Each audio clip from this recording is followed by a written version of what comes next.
Hello friends, मैं हूँ श्रेया और आज मैं आपके लिए एक नया वीडियो लाया हूँ। इसमें हम लोग कैलकुलस में हम लोग इंडेफिनाइट इंटीग्रेशन करेंगे।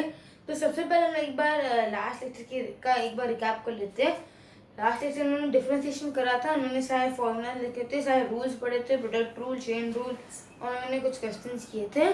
प्रोडक्ट रूल पढ़ा था, चेन रूल पढ़ा था, क्वोशिएंट रूल पढ़ा था और बेसिक फॉर्मूला हमने पढ़े थे। Okay, integration. तो इंटीग्रेशन का मतलब मैं आपको इंटीग्रेशन का साइन बता देता हूँ। एक्चुअली क्या होता है, इंटीग्रेशन दो पार्ट्स में डिवाइडेड है। एक होता है डेफिनाइट और एक होता है इनडेफिनाइट। हाँ, तो अब डेफिनाइट में क्या है, डेफिनाइट में ना ये क्या बोलते हैं,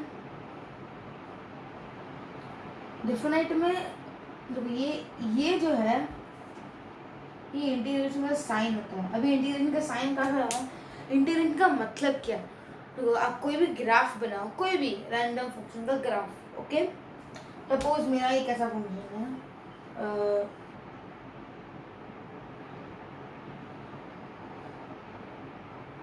ठीक है।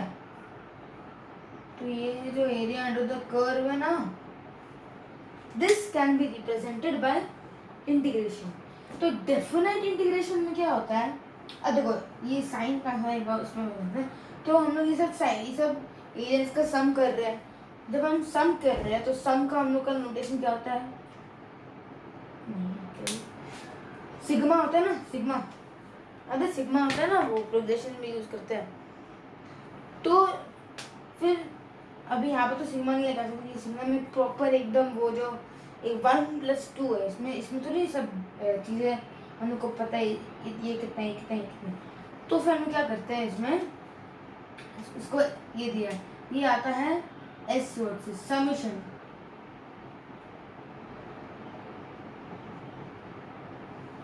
इसका मतलब समेशन, एस फर्स्ट वर्ड है एस, तो इसको इलोंगेट करोगे तो आपको इंटीग्रेशन का साइन मिलेगा। तो यहाँ से आता है इंटीग्रेशन का साइन। अब ठीक है, तो ये तो याद करने की जरूरत नहीं है, सिंपल बता दें हम, जैसे कि मैं पता चलता हूँ असलियत में पढ़ते क्या जब हम इंटीग्रेशन पढ़ रहे हैं। ठीक है, एक तो ये है, और दूसरा एक और चीज़ है, डेफिनेट इंटीग्रेशन में हम लोग देखते हैं कि हम लोग ने एक इंटरवल, सपोज ये हमारा एक इंटरवल है और दूसरा इंटरवल यहाँ पर है, तो इतने में जो एरिया है वो कितना होगा। पर इनडेफिनेट में पूरा ग्राफ तो इनफिनिट तक जा सकता है ना, ग्राफ तो पूरा का पूरा जा सकता है, तो पूरा का सम इंडेफिनाइट में होता है। तो फिर हम लोग आज पहले हम लोग डिफिनाइट पढ़ेंगे, फिर इंडेफिनाइट पढ़ेंगे। ओके, तो डेफिनाइट में ऊपर लिमिट्स आती है ए और बी, इंडेफिनाइट में लिमिट्स नहीं आती। और एक बार बता दूं, जैसे हमने कल पढ़ा था डिफरेंशिएशन में, let y be a function of x। Okay, तो हमने देखा था dy by dx को हम लोग कैसे बोल सकते हैं, first order derivative of x for f dash x, है ना। तो जब हम, तो मैं यहाँ पे लिख रहा हूँ fx f dash x, if differentiation of fx upon dx equals f dash x, then integration of f dash x dx equals fx। अब आपको समझ में आएगा। देखो मैंने यहाँ पर लिखा क्या है, तो फिर हम लोग को जब डिफरेंशिएट करते हैं तो हम यहाँ से आ जाते हैं,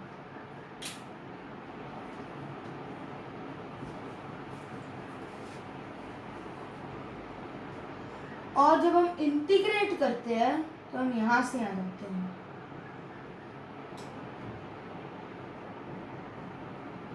समझ में आया, मतलब आपको f डैश x दिया होगा पर आपको fx निकालना होगा। ठीक है, ओके। हमने एक और एक चीज पढ़ी थी, तो देखते कि ये करेक्ट है कि नहीं। f dash x dx equals fx, देखते ये करेक्ट है कि नहीं। हमने पढ़ा था कि डिफरेंशिएशन ऑफ कांस्टेंट इज 0, और उन्होंने एक और चीज़ पढ़ा था कि हम फंक्शंस को ऐड करेंगे तो और डिफरेंशिएट करेंगे तो एक फंक्शन को डिफरेंशिएट और दूसरे फंक्शन को डिफरेंशिएट सेम ही होता है। तो क्या मैं ये कह सकता हूँ कि fx plus a constant c, यहाँ पे c से मैं डिनोट कर रहा हूँ, c इज कांस्टेंट, और फिर यहाँ पे एट्रीब्यूटरी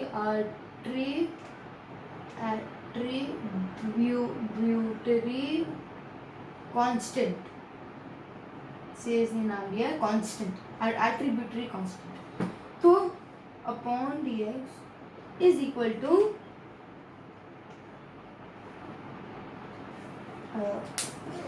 f dash x, करेक्ट है ना।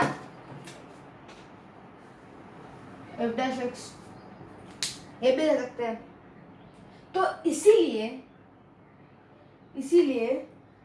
हमें यहाँ पे प्लस c लगाना पड़ता है। अभी हमें नहीं पता कि c क्या है, c हमें बस पता है कि c एक रियल नंबर है। अब c क्या है ये बात कब आती है, जब हम डेफिनेट इंटीग्रेशन करते हैं। अभी हम इनडेफिनेट इंटीग्रेशन करेंगे, तो प्लस c हमेशा हमें लगाना पड़ता है, वो एक रूल होता है इंटीग्रेशन का, ठीक है। रूल मतलब लगाना पड़ता है, ओके गुड। अभी मैं बोर्ड पे कुछ स्टैंडर्ड फॉर्मूला लिखूंगा, आप उनको नोट डाउन कर लो। देखो अगर आपने इंटीग्रेशन पढ़ा हुआ है ना, तो फिर मतलब मैं थोड़ा अलग टाइप के फॉर्मूला लिख रहा हूँ। आपने पढ़ा होगा x में, मैं ax प्लस बी का फॉर्म बता रहा हूँ, ax प्लस बी, ओके। अब यहाँ पे a1 है और b0 है, वो मुझे नहीं पता, ax प्लस बी, a और b रियल नंबर है, इतना पता है। तो फर्स्ट फॉर्मूला क्या कहता है कि इंटीग्रेशन ऑफ k अगर हम लोग कोई कांस्टेंट ले k into F of X D X is equal to k integration of F of X D X, ठीक है। मतलब कांस्टेंट इधर भी बाहर निकल जाता है, ये पहला हो। दूसरा इंटीग्रेशन ऑफ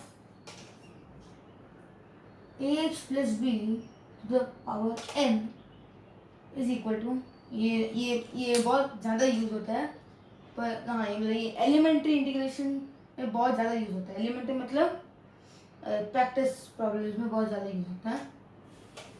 इसका फॉर्मूला है ax plus B to the power n plus 1 upon a into n plus 1, okay good.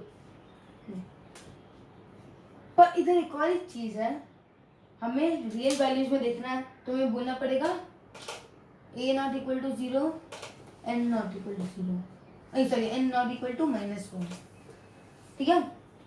अब n नॉट इक्वल टू -1 क्यों, क्योंकि हम लोग के पास इसके लिए दूसरा फॉर्मूला है।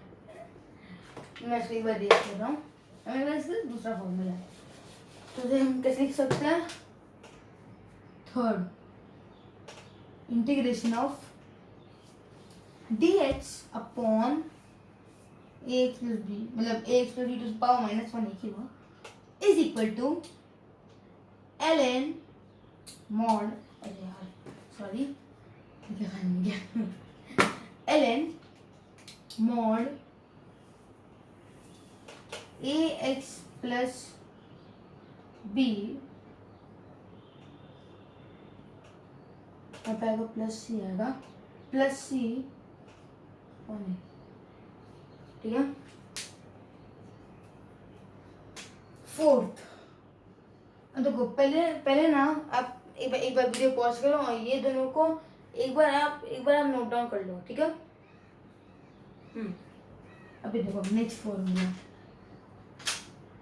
मैं आप ना बीच में थोड़ा वीडियो पॉज करके करो, क्योंकि अगर आप एक बार में देखोगे फिर वापस पूरा करोगे ना तो फिर आप ट्रैक में नहीं रहते हो। आपने एक किया फिर उसको नोट डाउन कर लें यहीं पे, मैं अभी समझा नहीं रहा हूँ, ठीक है। ई टू द पावर, देखो अभी यहाँ पे थोड़ा ट्रिकी है, ट्रिकी मतलब इजी है, इतना ट्रिकी नहीं है। तो उन्होंने देखा था कि e to the power x का differentiation e to the power x होता है, तो e to the power ax plus e to the power ax plus b का differentiation, sorry e to the power ax plus b का differentiation a into e to the power a plus b, तो फिर यहाँ पे क्या आएगा, equals 1 by a into e to the power ax plus b plus c, plus c हर जगह लगाना, ठीक है।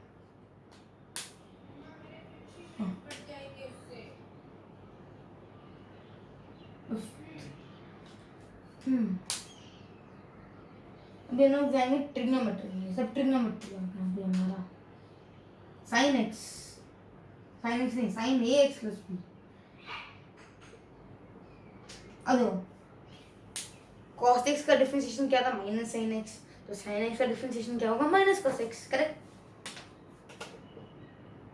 इंटीग्रेशन होगा माइनस कॉस एक्स, करेक्ट। तो minus of cos A X plus B plus C, okay. Sixth, integration of cos, अभी sine X का क्या differentiation था, कॉस एक्स, तो cos A X plus B का क्या होगा, यहाँ पे हर जगह 1 बाई ए लगाना पड़ेगा, ठीक है। 1 बाई ए यहाँ पे है ना, 1 बाई ए, तो इसलिए 1 बाई ए हमसे लगाना पड़ेगा, इक्वल्स 1 बाई ए, चलेगा 1 by A sine A X plus B plus सी,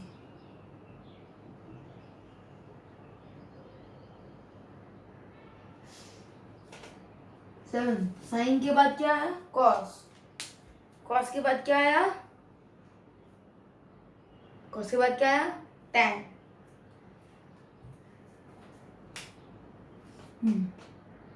तो फिर integration of tan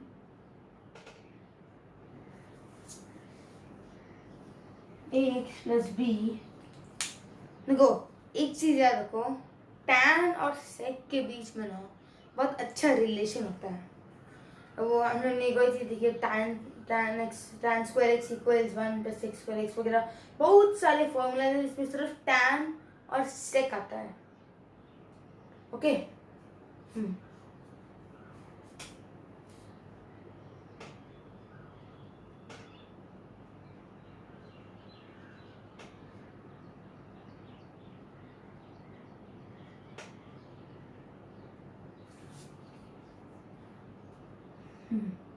This is not the case for cot.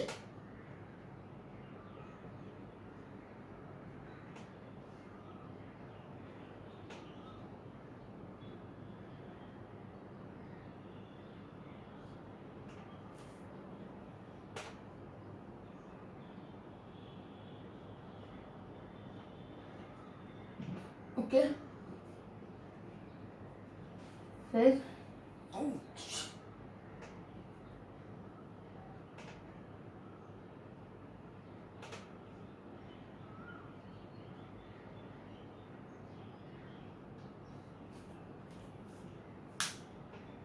इसका क्या होगा,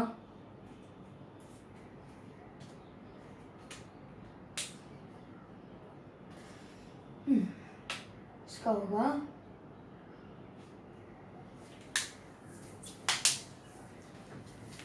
सोचो,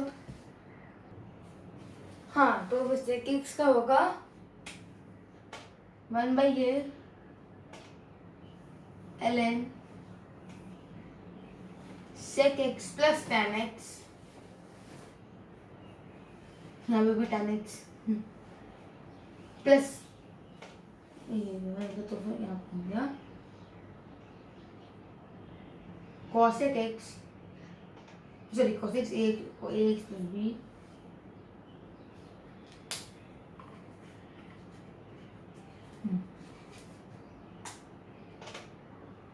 equals 1/a ln cosec x minus cot x plus वापस फिट नहीं हुआ, कोई बात नहीं। ओके, तो ये सब आप नोट डाउन कर लो। जो मैं सबको अभी इरेज कर देता हूँ, अब उसको नोट डाउन कर लो। हाँ, अभी मैंने इसको इरेज कर दिया। अभी मैं आपको एक क्वेश्चन दूंगा। क्वेश्चन देखो, ध्यान से पढ़ना। Integration x² - 5x + 6 upon x² - 3x + 2 dx। इसको सॉल्व करो। Is equal to what? Video pause को सॉल्व करना। आई होप आपने अभी तक वीडियो सॉल्व कर लिया होगा। सॉल्यूशन, ये गुड क्वेश्चन है, ठीक है।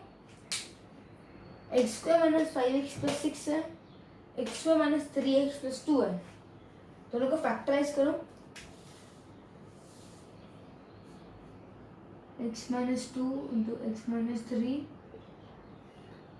Upon x - 2 × x - 1। Okay, answer dx already. हाँ, अभी देखो, क्या इसको मैं ऐसे लिख सकता हूँ? अभी देखो, अब इसको इक्वल टू निकलूंगा। अब मुझे ये x - 3 अपॉन x - 1 को देखना है। क्या मैं इसको, अब देखो आपको ये आना चाहिए कि पार्शियल फ्रैक्शन में कैसे रिजॉल्व करते हैं, ठीक है। इक्वल टू x - 1 -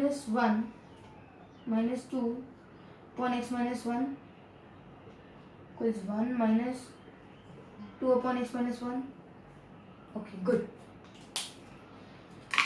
अब मैं इसको यहाँ पे लगाऊंगा। तो this is equal to integration 1 - 2 upon x - 1 dx। Correct? So far so good. Okay, good. Integration of 1 dx minus 2, अगर कांस्टेंट बाहर आ जाएगा ना, 2 x - 1 इनवर्स dx। अभी हमारा फॉर्मूला क्या कहता है? अब इसको याद करो। ax + b n का इंटीग्रेशन क्या होता था? इसका होता था 1/a, पहले आता था बाहर 1/a, फिर आता था क्या, ax + b n + 1 upon n + 1। Correct, good. पर ये हम लोग यहाँ पर नहीं लगाना है।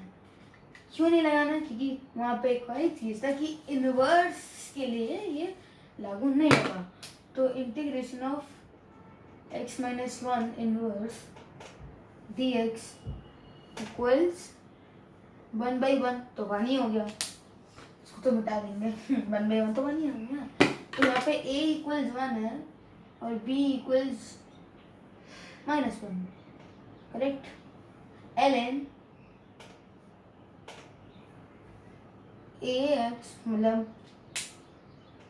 x - 1 + c। Correct, good. तो अभी हम लोग को इसको 2 से मल्टीप्लाई करना है। और देखो, ये c को 2c नहीं करना है, c को c ही रहने देना है। कि आप कुछ भी कांस्टेंट लो ना, तो नेसेसरी नहीं है कि वो ट्वाइस ऑफ समथिंग हो गया, ऐसा कुछ होना तो है। रियल नंबर का तो ट्वाइस हर एक नंबर ही होता है। पर हम लोग को 2c लिखने की जरूरत नहीं है, हम लोग c लिखेंगे। तो आखिर आपको क्या करना है ना, लास्ट नंबर एक c ऐड कर देना है बस।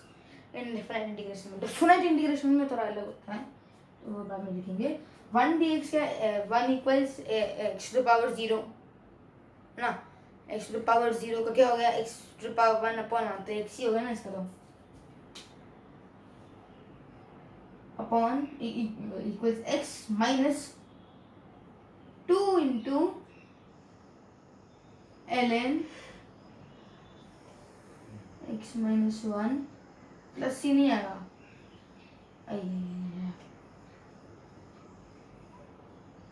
प्लस सी।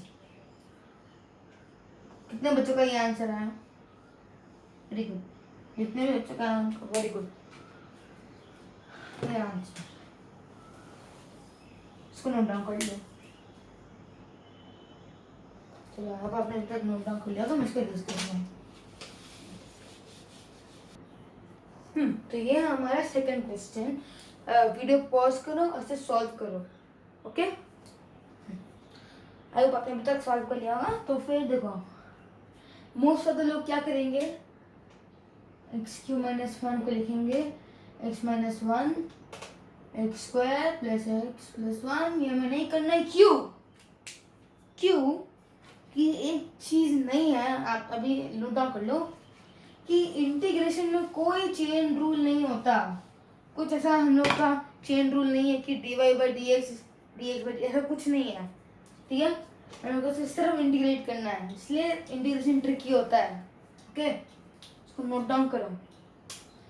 तो मैं क्या करूँगा, इसको ये लिखूंगा x cube upon x cube क्या होता है 1, तो integration of 1 minus 1 upon x cube हो गया ये तो dx। बस इतना ही करना था, इतना ही करना था भैया।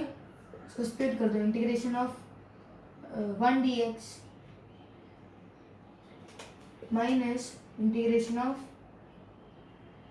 x to the power minus 3 dx which is equal to x minus, अब यहाँ पे क्या आएगा -3 + 1 क्या होता है -2, और डिनोमिनेटर में तो x to the power -2 upon -2, तो इसको मैं ऐसे लिख सकता हूँ -1 upon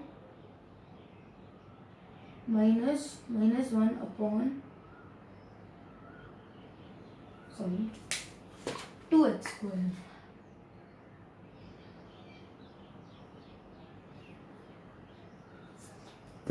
-1 upon 2x square plus c which is equal to x plus 1 upon 2x square plus c। इसको सिंप्लीफाई नहीं करना है, ये ऐसे लिख देना आंसर। जितने भी बच्चों को टिक आया करेक्ट आया वो वहाँ पे उस क्वेश्चन पर टिक कर दे, इसको कॉपी करो और फिर उस पर टिक कर दो, ठीक है। ओके गुड, चलो नेक्स्ट क्वेश्चन। तो इसका वैल्यू क्या होगा, अब देखो आप अब वीडियो को पॉज करो और इसको सॉल्व कर लो। अब आपने तो सॉल्व कर लिया, तो फिर sine square X plus 2 sine 2x plus cos square X. तो ज़्यादातर लोग इसमें क्या लिखते हैं साइन 2x, इसको क्या लिखेंगे 2 sin x cos x। तो बहुत बहुत अच्छा क्वेश्चन है, sign 2 sin x cos x। तो ये हो गया, तो साइन, तो इसका वैल्यू होगा यहाँ आपका sin x plus cos x का होल स्क्वायर। नहीं, तो ये हम लोग को नहीं करना है क्योंकि इससे और कॉम्प्लेक्स हो जाता है। हमें क्या करना है, हमें स्प्लिट करना है। तो देखो पहले क्या आएगा sign square x D x, correct, okay. फिर आएगा साइन 2x dx, और फिर आएगा ऐसे बन गया तो elongated x cos square x dx split कर दिया हमने। अब हम एक एक चीज को सॉल्व करेंगे। साइन स्क्वायर x को हम कैसे सॉल्व करेंगे, तो यहाँ पे देखो, ओके तो इसको हम लोग को क्या करना है ना पता है, साइन स्क्वायर x, तो फिर इंटीग्रेशन ऑफ, अब देखो sine square x, sorry sine x को हम लोग को टी मानना है, साइन एक्स को हम लोग को टी मानना है, तो फिर क्या बोलते हैं dt बाई डी एक्स का क्या होगा, dt by d x equals cos x, good, okay, dt by d x equals cos X, तो फिर हाँ तो फिर dt upon cos x equals D x, okay good. चलो तो हम लोग का क्या आ गया,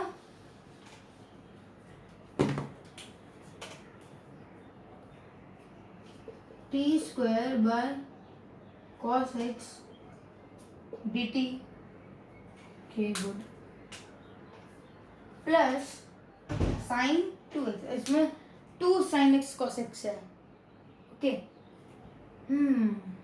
तो इधर क्या करें, इधर देखो अभी इधर साइन 2x को t मत मानो, इधर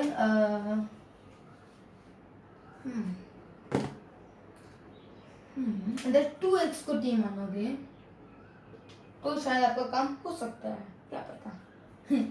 sign 2x equal to sine t आ गया है ना, and dt by d x आपका 2 होगा ना, हाँ dt by d x equal to 2 है, तो dt by 2 equal to d x आ गया। तो क्या करना है यहाँ पे, this integration of sine t to dt by 2 plus same यहीं पे कहानी,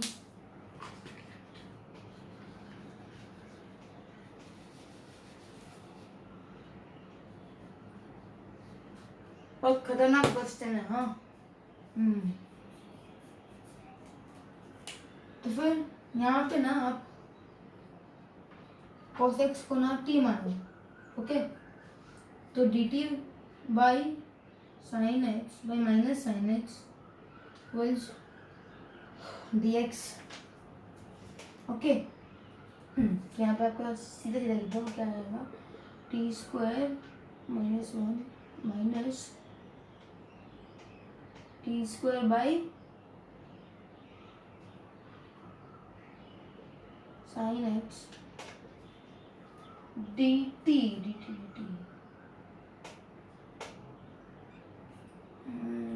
एक्चुअली इसको z मानेंगे तो ये मतलब तीनों सेम ही होगा ना, तो फिर इसको z मानते हैं, यहाँ पे z लिख देते हैं। देखो एक और चीज़ है इंटीग्रेशन में कि आप वेरिएबल्स चेंज करोगे ना तो आपको पूरा चीज़ चेंज नहीं होगा। एक और एक रूल है इंटीग्रेशन का कि आप वेरिएबल्स चेंज करोगे तो आपका पूरा चीज़ चेंज नहीं होगा। इधर आप मान सकते हो कुछ भी, मतलब suppose sine A D A, okay.